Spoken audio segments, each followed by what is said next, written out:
Hello student, ये process costing का second class है। पहला क्लास में हम लोग प्रोसेस कॉस्टिंग किसे कहते हैं, प्रोसेस कॉस्टिंग क्यों करते हैं और प्रोसेस कॉस्टिंग किस किस इंडस्ट्रीज में अप्लीकेबल है ये समझे थे और एक सम्स किए थे। बहुत बेसिक सम्स था। इस क्लास में हम लोग एक सम्स करेंगे और ये पहला सम से थोड़ा डिफरेंट होगा, इसलिए कि यहाँ पे नॉर्मल लॉस, एबनॉर्मल लेस और एबनॉर्मल गेन के बारे में सीखना है। तो ये बहुत ही इंपॉर्टेंट सम्स है। इसलिए इंपॉर्टेंट है तो पहला तो एग्जाम में बार बार आता है, दूसरा इसके बाद जितना भी सम्स करेंगे हर सम में आपको नॉर्मल लॉस, एबनॉर्मल गेन मिलेगा ही। तो चलिए पहले क्वेश्चन पढ़ते हैं। In a factory a product is produce through two distinct process. एक फैक्ट्री है जिसमें एक प्रोडक्ट बन रहा है, दो प्रोसेस से होकर गुजर रहा है, process A and process B. On completion the product is transferred to finished stock. जैसे ही कंप्लीट होता है तो प्रोडक्ट को हम लोग फिनिश स्टॉक में ट्रांसफर कर देते हैं। और during the month of December 96 following information was obtain. Unit introduce किए 2000, मतलब यूनिट हम बनाने के लिए प्रोसेस ए में डाले 2000 बट यहाँ साफ साफ उसके ठीक नीचे लाइन में क्या लिखा हुआ है कि unit transfer to next process 1800। ये एक प्रॉब्लम है कि हम लोग ट्रांसफर जो किए 2000 किए बट आउटपुट होकर जो निकला 1800 निकला। तो अब ये बताए कि ये 200 जो गया वो क्या है, इसे नॉर्मल लॉस बोलते हैं या एबनॉर्मल लॉस बोलते हैं, यही सीखना है हमें यहाँ पे सबसे पहला काम। चलिए पहले सीखते हैं हम लोग। अभी सबसे पहले हम लोग प्रोसेस 1 को ही देखेंगे, मतलब प्रोसेस ए को देखेंगे, फिर प्रोसेस बी को देखेंगे। वर्किंग हम लोग 2 बार करेंगे क्योंकि ये पहला सम्स है। एक वर्किंग यहाँ करेंगे, फिर एक बार वर्किंग जब सम्स करेंगे तब भी करेंगे, जिससे आप लोगों को पूरा क्लियर हो जाए। चलिए प्रोसेस ए।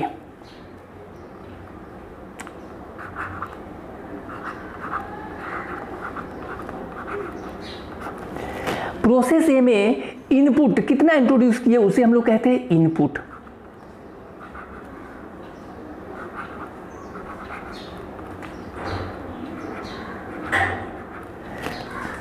हम लोग इनपुट दिए।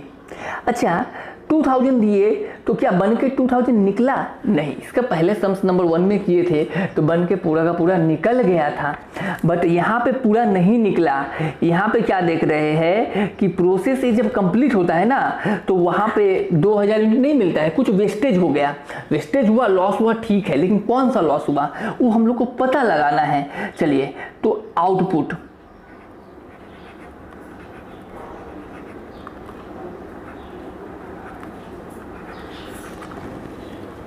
जो आया वो 1800 आया। तो हम लोग देख सकते हैं, सॉरी हाँ 1800 आया। तो हम लोग देख सकते हैं लॉस कितना हुआ हम लोग का, 200 का लॉस हुआ। ये जो 200 का लॉस हुआ ये क्या है, नॉर्मल लॉस है या एबनॉर्मल लॉस है? इसे देखने के लिए हम लोग को नीचे एक लाइन और है वो पढ़ेंगे। यहाँ साफ साफ दिया गया है जो नॉर्मल लॉस होगा हम लोग का वो क्या होगा, 5% होगा। 5%। मतलब हमें पता है पहले से कि हम कुछ भी प्रोडक्शन करेंगे ना तो उसमें नॉर्मल वेस्टेज होता है, मतलब नॉर्मली वेस्टेज होता ही है, और जो नॉर्मली वेस्टेज होता है उसे हम लोग नॉर्मल लॉस कहते हैं। और हम लोग पहले से एज्यूम कर लिए कि इस प्रोसेस में 5% जो है ना वो नॉर्मल लॉस होगा ही, तो 5% एज्यूम किए हैं, ठीक है। तो चलिए नॉर्मल लॉस अगर हम यहाँ लिखते हैं, क्या बोले हम, नॉर्मल लॉस अगर हम लोग लिखे तो is equal to total unit कितना है हम लोग के पास 2000 दिए, इसका 5% 100। नॉर्मल लॉस जो होगा वो 100 होगा, सिंपल सा है। 2000 का 5%, क्योंकि 5% क्वेश्चन में दिया हुआ है। ये 5% से कभी कभी क्वेश्चन में 10% भी दे सकता है, तो 10% निकालेंगे, बट इस क्वेश्चन में 5% दिया हुआ है नॉर्मल लॉस, तो 5% निकाल लिए। तो 2000 का 5% नॉर्मल लॉस हुआ, मतलब 100। अच्छा आप ये बताएं कि नॉर्मल लॉस तो 100 हुआ, लेकिन टोटल लॉस कितना हुआ 200। तो नॉर्मल लॉस से क्या एक्स्ट्रा लॉस हुआ कि नहीं हुआ, ये आप देख सकते हैं। ये बहुत इंपॉर्टेंट चीज़ है कि हम लोग का नॉर्मल लॉस हुआ 100, बट टोटल लॉस क्या हुआ वो देखना है हम लोग को। तो नॉर्मल लॉस अगर 100 है तो टोटल लॉस हम लोग देखेंगे कि 200 है ना। तो इसका मतलब क्या है कि हम लोग सोचे थे कि 100 लॉस हो, 100 यूनिट लॉस हो, बट उससे ऊपर मतलब उससे ज़्यादा लॉस हुआ। जब उससे ज़्यादा लॉस होगा और जितना ज़्यादा लॉस होगा उसे हम लोग एबनॉर्मल लॉस कहते हैं। तो इसका मतलब एबनॉर्मल लॉस अगर हम निकालें तो बोल सकते हैं कि actual loss minus normal loss. Actual loss हम लोग का 200 है और नॉर्मल लॉस हम लोग का 100 है। तो नॉर्मल लॉस 100 है, इसका मतलब 100 जो हुआ यही हुआ एबनॉर्मल लॉस। तो एबनॉर्मल लॉस का कंसेप्ट क्लियर हुआ आपको। जैसे ही नॉर्मल लॉस से ज़्यादा लॉस हो जाए ना तो उसे हम लोग एबनॉर्मल लॉस कहते हैं। ओके, चलिए, तो अभी हम लोग को समझ में आया कि प्रोसेस ए में 2000 डाले और निकल के आया 1800। तो 200 में से 100 तो नॉर्मल लॉस, तो 100 क्या हुआ, एबनॉर्मल लॉस हुआ। अभी हम लोग थोड़ा प्रोसेस बी देखते हैं।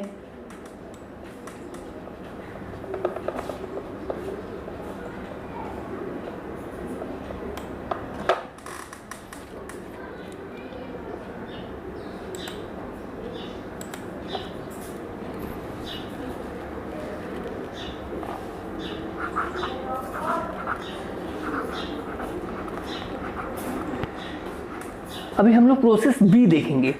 तो प्रोसेस बी में जो इनपुट दिया गया, जो प्रोसेस ए का आउटपुट होगा, पता है हम लोग को पहले से। हम लिख देते हैं कि प्रोसेस ए का जो आउटपुट होगा, प्रोसेस ए का जो आउटपुट आएगा ना is equal to process B input. ऐसा ही होता है, एक प्रोसेस का आउटपुट वही चला जाता है नेक्स्ट प्रोसेस में। तो प्रोसेस बी का इनपुट कितना हुआ,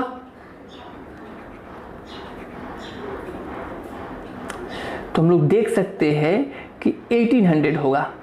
ओके, अच्छा, तो आउटपुट कितना हुआ, मैंने यहां से बन के कितना निकला ये भी तो दिया हुआ होगा। तो इसके बाद वाला प्रोसेस में निकला है, आप देख सकते हैं 1750, मतलब 1750।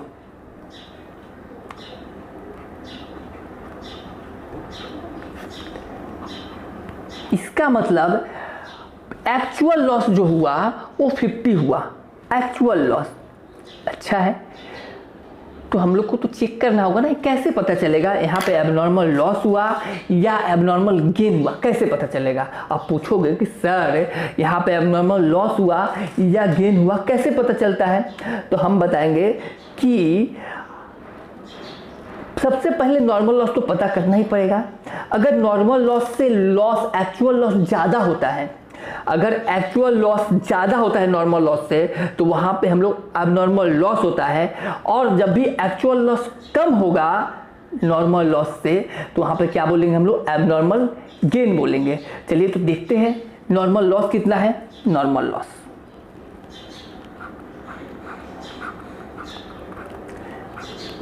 इनपुट का जितना परसेंट दिया रहेगा, तो 1800 का 5% तो कैलकुलेटर निकाल के देगा आप लोग को, इसमें तो कुछ करना नहीं है, आएगा 90। अब बताइए कि नॉर्मल लॉस बड़ा है या कम है।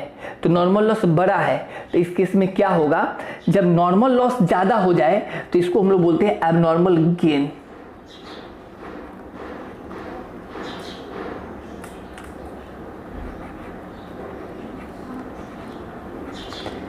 Actual loss minus normal loss, और एक्चुअल लॉस जो आया 50 आया और नॉर्मल लॉस जो है 90 है, मतलब -40 जो हुआ ये हुआ abnormal gain.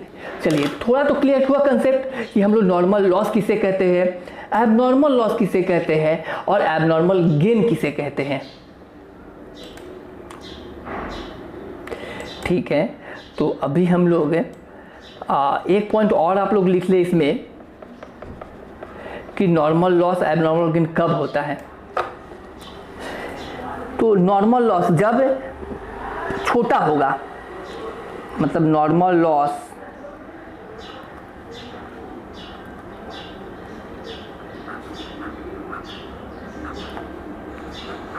Less than actual loss. अगर नॉर्मल लॉस कम हो एक्चुअल लॉस से, तो इस केस में एबनॉर्मल लॉस होगा। आप लोग पूरा लिखे नहीं तो कंफ्यूज हो जाइएगा। फिर अगर कभी नॉर्मल लॉस अगर ज़्यादा हुआ एक्चुअल लॉस से, तो इस केस में एबनॉर्मल गेन होगा। चलिए, तो अभी सम्स करते हैं हम लोग स्टार्ट। क्वेश्चन पढ़ लिए, थोड़ा थोड़ा समझ लिए हम लोग, अभी सम्स करेंगे तो और समझेंगे।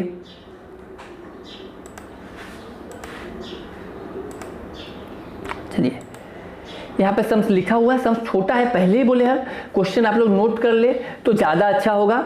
सम्स करते हैं। सबसे पहले हम लोग को पता है कि यहाँ पे प्रोसेस ए अकाउंट होने वाला है, प्रोसेस ए अकाउंट। चलिए, सबसे पहले यहाँ पे अमाउंट देखते हैं। ये तो यूनिट है, हम लोग पता है यूनिट का, तो यूनिट है 2000 यूनिट। इनपुट दिए 2000, कितना अमाउंट के लिए, तो यहाँ पे साफ साफ वैल्यू ऑफ यूनिट इंट्रोड्यूस 11,000, मतलब जो मटेरियल होगा वो 11,000 का होगा। तो यहाँ पे सबसे पहले लिखेंगे टू मटेरियल्स अकाउंट।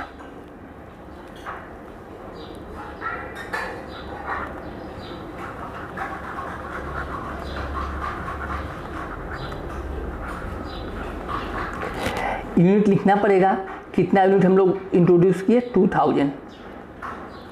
अमाउंट कितना होगा, तो अमाउंट होगा 11,000 दिया हुआ है। चलिए, टू मटेरियल अकाउंट पहला हो गया। और कोई खर्च है तो हमें दिख रहा है कि फिर मटेरियल दिया हुआ है बट प्रोसेस बी का है वो, उसके अगर नीचे देखें तो लेबर दिया हुआ है 7,300, ये एक्सपेंस है, तो टू लेबर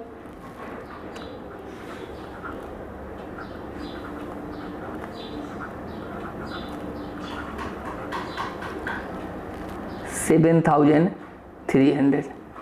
अच्छा, यूनिट सब में नहीं लिखना है क्योंकि यूनिट एक ही बार लिखते हैं। अगेन ओवरहेड है 2,800, यहाँ दिया हुआ है ओवरहेड।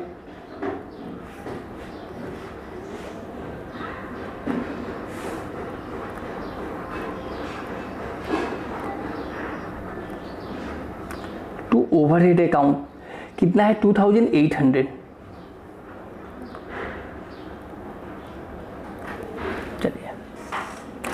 हम लोग मटेरियल दिया हुआ है, लेबर दिया हुआ है, ओवरहेड भी दिया हुआ है। ये तो खर्च हम लोग टोटल जो भी कॉस्ट था लिख लिए। नीचे पढ़ते हैं normal loss in each process is 5%। Normal loss कहाँ आएगा, बाई साइड में। चलिए, नॉर्मल लॉस भी बैठा ले।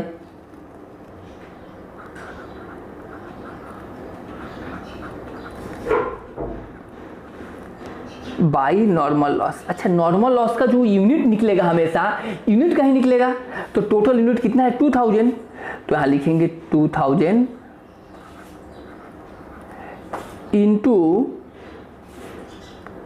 5%। तो 2000 का 5% कितना होगा, तो 2000 का 5% यूनिट जो होगा वो 100 होगा। और अगर यूनिट 100 हुआ तो अमाउंट क्या होगा, अमाउंट भी तो लिखना ही पड़ेगा ना। तो अमाउंट जो होगा यहाँ साफ साफ दिया हुआ है कि हम लोग जो सेल करेंगे वो 2 रुपया करके करेंगे, दिया हुआ है ना। तो सेल अगर 2 रुपया करके करेंगे तो 100 इंटू 2 अमाउंट जो होगा वो 200 होगा। तो ये क्लियर है एकदम। नॉर्मल लॉस का ट्रीटमेंट आप लोग को हमेशा यूनिट का निकालेंगे, तो यूनिट 2000 है, उसका 5% 100 यूनिट, 100 यूनिट। और यहाँ दिया हुआ है कि जो नॉर्मल लॉस 5% होगा and it was sold at ₹2 per unit के हिसाब से 2 रुपया करके बेच देंगे हम लोग। ठीक है, चलिए अब इसको बैलेंस कर लेते हैं।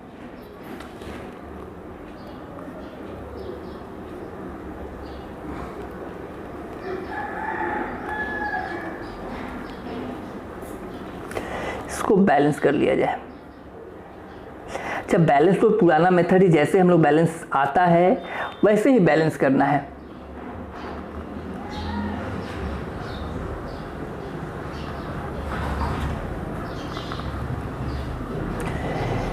सबसे पहले यूनिट का बैलेंस हमको पता है, यहाँ 2000 है तो ये 2000 लिखेंगे, यहाँ भी 2000 लिखेंगे, 2000 से 100 माइनस होगा तो ये 1900 लिखेंगे।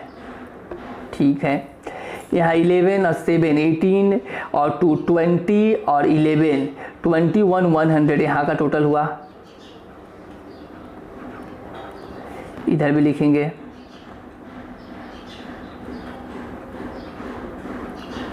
ट्वेंटी 100 200 से माइनस करेंगे, 2100 से 200 माइनस करेंगे तो यहाँ पे आएगा 2900। ठीक है, ये क्या हो गया, बाई बैलेंस सी डी। इसको हम लोग लिखेंगे by balance C D.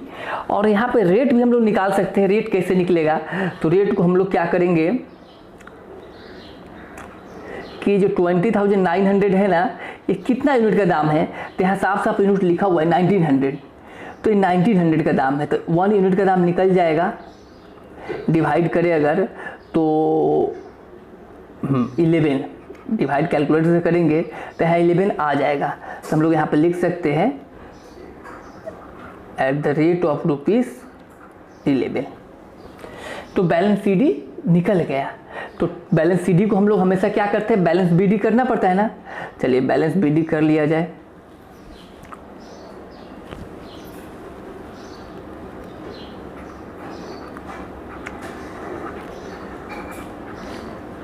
To balance B D कितना है 1900 और 20,900। चलिए अभी आप बोलोगे सर अभी तक तो कुछ हुआ नहीं एबनॉर्मल लॉस का, 1800 का, अब करेंगे।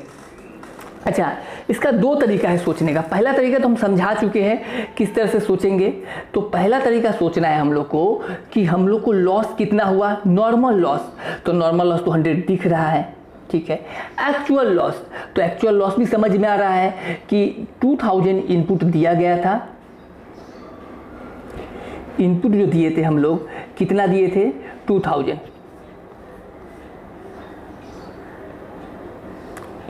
इनपुट जो दिए थे हम लोग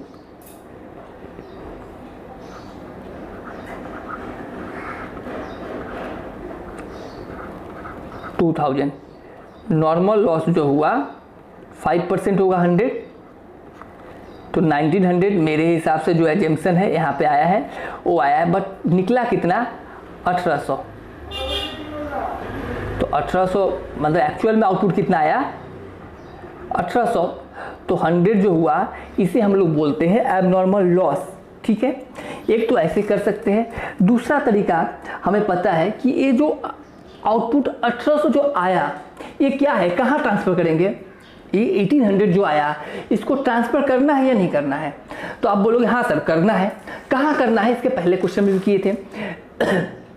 प्रोसेस ए में बाई साइड में करते हैं हम लोग। यहाँ लिख सकते हैं हम लोग बाई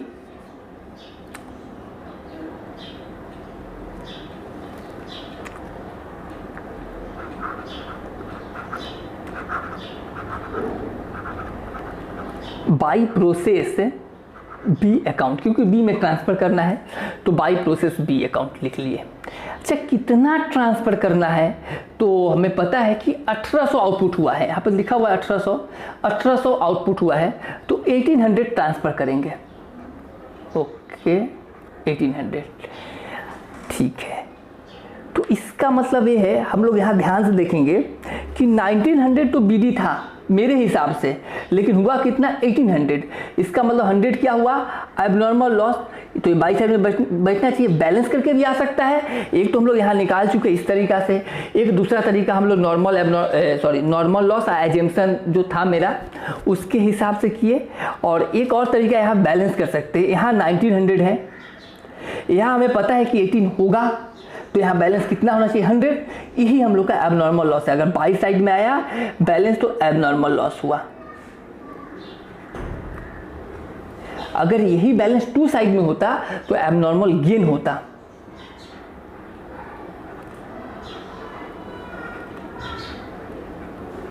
चलिए 100 का प्राइस क्या होगा? तो 100 का प्राइस एबनॉर्मल लॉस हम लोग को नॉर्मल रेट जो निकाले ना 11, ये क्या है? At the rate of rupees 11 से हो ना, तो 11 का होगा, तो 160 को हम लोग 11 से मल्टीप्लाई कर देंगे। मतलब एबनॉर्मल लॉस का जो प्राइस होगा उसके लिए हम लोग 160 को 11 से मल्टीप्लाई कर देंगे, वही होगा। तो ये आना चाहिए। 1 मिनट कैलकुलेट से करते हैं हम लोग।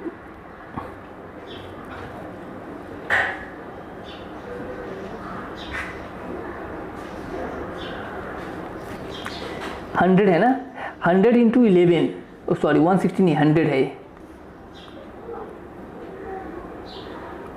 तो 100 इंटू 11 तो 1100, ठीक है। अब इसको बैलेंस कर लेंगे तो यहाँ पे बैलेंस आ जाएगा। पहले यूनिट को बैलेंस करना है 1900,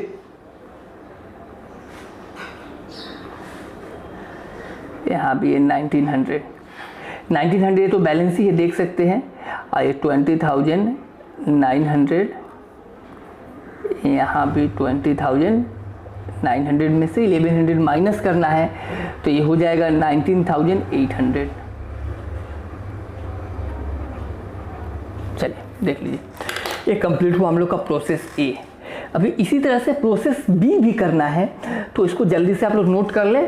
अभी हम प्रोसेस बी स्टार्ट करते हैं।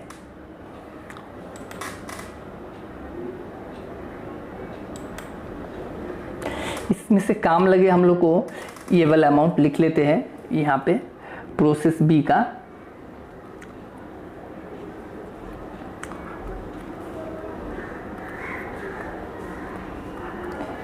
$1800 आउटपुट हुआ, जिसका प्राइस है 19,800। इसका यूजेस आएगा, इसको साफ कर लिया जाए।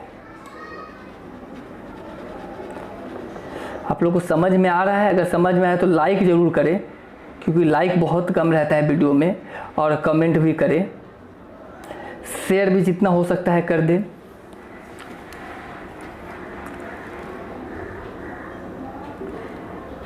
चलिए, सबसे पहला काम तो है हम लोग को जो प्रोसेस ए में बाई प्रोसेस बी लिखे, तो इस तरह प्रोसेस बी अकाउंट में टू प्रोसेस ए होगा। तो ए जो हो गया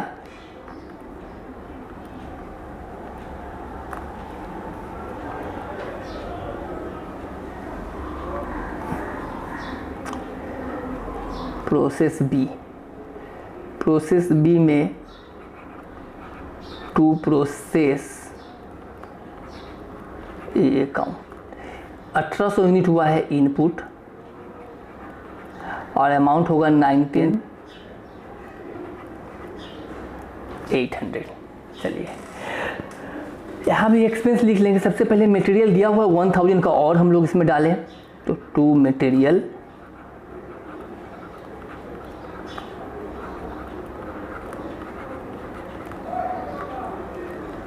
1000।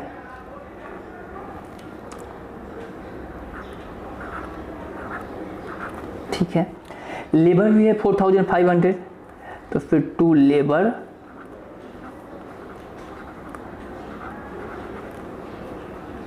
4500।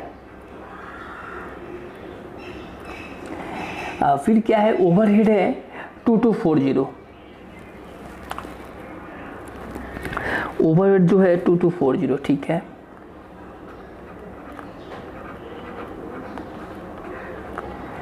सब में अकाउंट होगा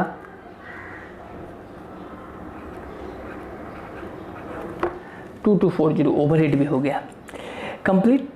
उसके बाद नीचे पढ़ेंगे तो फिर से वही लिखा हुआ है, नॉर्मल लॉस जो होगा 5% होगा, तो बाई नॉर्मल लॉस अकाउंट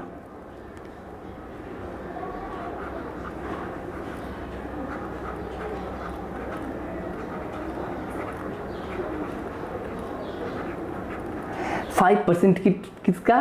तो यूनिट में यूनिट का, तो 1800 का 5%।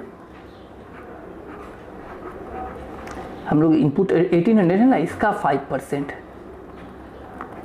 तो 1800 का 5% कितना होता है? तो कैलकुलेटर बताएगा आपको 90। ओके। और अमाउंट में क्या आएगा? तो अमाउंट में तो हमें पता है कि 2 रुपया पर यूनिट दाम है, तो इसको 90 को 2 से मल्टीप्लाई कर देंगे 180। चलिए ये हो गया। अभी इसे क्या करेंगे हम लोग, इसको भी हम लोग सिंपली बैलेंस करेंगे।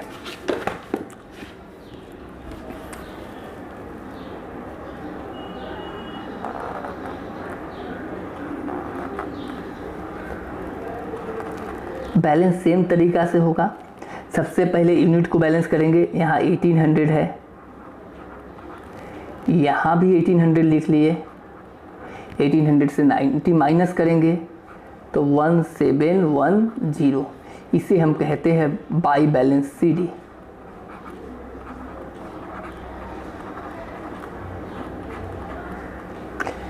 अभी 1710 जो यूनिट है इसको क्या करना है, पहले तो इसको बैलेंस कर लिया जाए।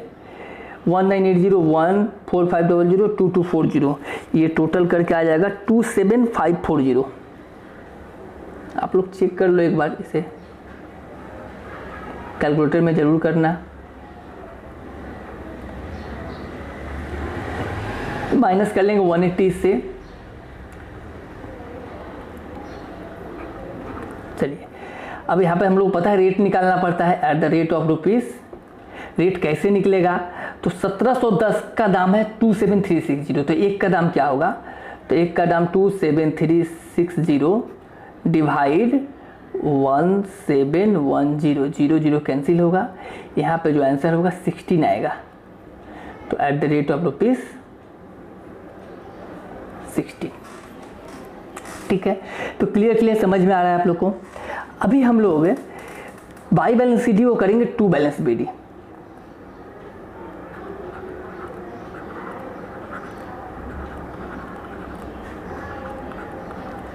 टू बैलेंस BD 1710 और अमाउंट है 27360।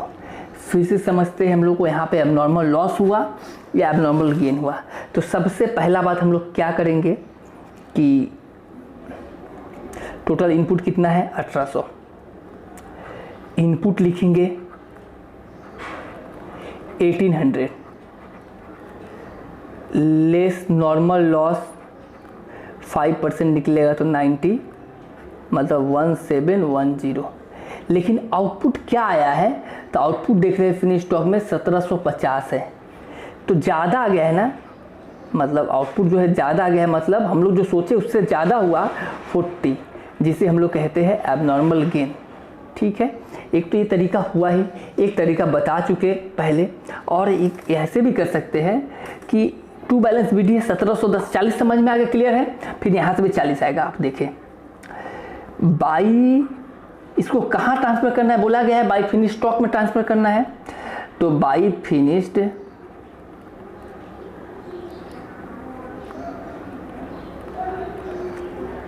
स्टॉक अकाउंट कितना, तो हमें पता है कि 1750 ही ट्रांसफ़र हुआ है, 1750, क्योंकि यही आउटपुट आ रहा है ना। अच्छा चलिए, तो अभी हमें समझ में आ रहा है कि यहाँ 1750 है, यहाँ 1710 है, किधर लिखने से बैलेंस होगा, तो आप बताओ इधर लिखने से क्या बैलेंस होगा, तो ज़्यादा हो जाएगा ना, इधर लिखना होगा। और अगर इधर लिखे हम लोग तो इसका मतलब क्या है, ये एबनॉर्मल गेन है, टू एबनॉर्मल गेन। ठीक है, और इसे इसका रेट क्या होगा हमें पहले से पता है 16 करके, तो abnormal at the rate of 16, तो 40 इंटू 60 640, 640। ठीक है, अभी हम लोग क्या करेंगे, बस इसे बैलेंस कर लेंगे तो हो जाएगा काम, पता चल जाएगा फिनिश स्टॉक में कितना ट्रांसफ़र हुआ है। तो बैलेंस करेंगे तो 27360 और 640, ये आ जाएगा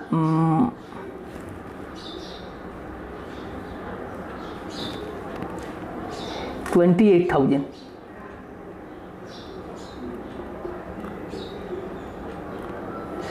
और यहाँ पे 1750 जितना यूनिट हम लोग को चाहिए, 1750, यहाँ 1750 एकदम करेक्ट हो गया। यहाँ 28,000, यहाँ हो गया 28,000 कंप्लीट, ये भी कंप्लीट हो गया। देख लिए समझ में अच्छे से समझना है। और अगर यहाँ पर 60-70 200 एक सम मतलब आप ट्राई करो, ए और बी प्रोसेस करेंगे, हमको लगता है 60-70% समझ में आएगा ही। इसके बाद हम एक और सम्स करेंगे तो वहाँ पे तो 100% होगा। इसके बाद होमवर्क मिलेगा, वहाँ पे भी होगा। चलिए, तो अभी इसको हम क्लियर करते हैं। इसका इम्पोर्टेंट चीज़ जो है पहले लिख ले।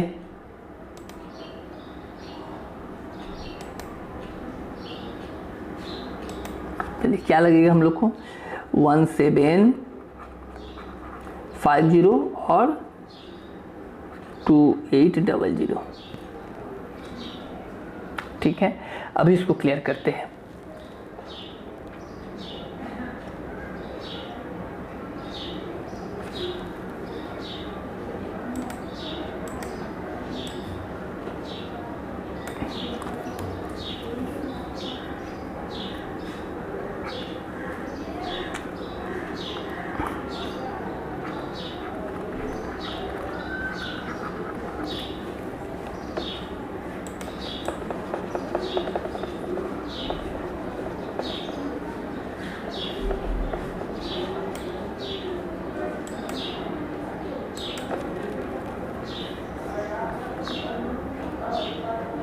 चलिए, अभी हम लोग को फिनिश स्टॉक मतलब ये प्रोसेस अकाउंट नहीं होगा, बल्कि कौन सा अकाउंट होगा, फिनिश स्टॉक अकाउंट होगा। काट देते हैं।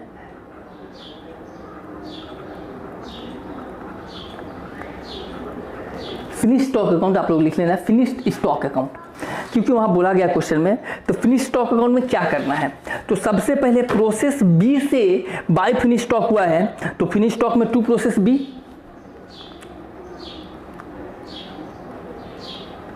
टू प्रोसेस बी, और अमाउंट हम लोग लिख लिए है यूनिट में 1750 आया, और यहाँ पे 2800 28,000 होगा। अब इसको बैलेंस करेंगे। इसमें से अगर कुछ सेल किए होते तो सेल कर देते बाई बैंक, बट कुछ सेल तो हुआ नहीं है, तो इसलिए इसको हम लोग क्या करेंगे, बाई बैलेंस सीडी में रख देंगे।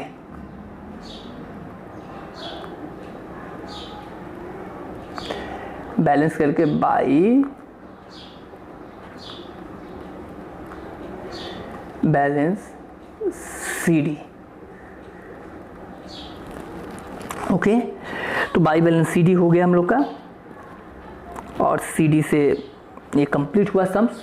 चलिए, तो आशा करते हैं कि आप लोग को समझ में आया होगा, और अगर पूरा अगर 100% नहीं समझ में, कोई प्रॉब्लम नहीं है। ये सब में हो सकता है 70% समझ में आए, इसके बाद फिर ऐसा ही सम्स करेंगे, उसमें 100% समझ में आएगा। लेकिन आप ट्राई करना 1 से 2 बार करके इसको क्लियर करने का, क्योंकि ऐसा ही क्वेश्चन बार बार आपको मिलने वाला है, और हर क्वेश्चन में एबनॉर्मल लॉस, एबनॉर्मल गेन आएगा ही, और एग्जाम में भी आएगा। चलिए, थैंक यू सो मच पूरा वीडियो देखने के लिए। लाइक जरूर करें, कमेंट जरूर करें, और अगर चैनल में न्यू है तो वीडियो को सब्सक्राइब करें, शेयर ज़्यादा से ज़्यादा करें।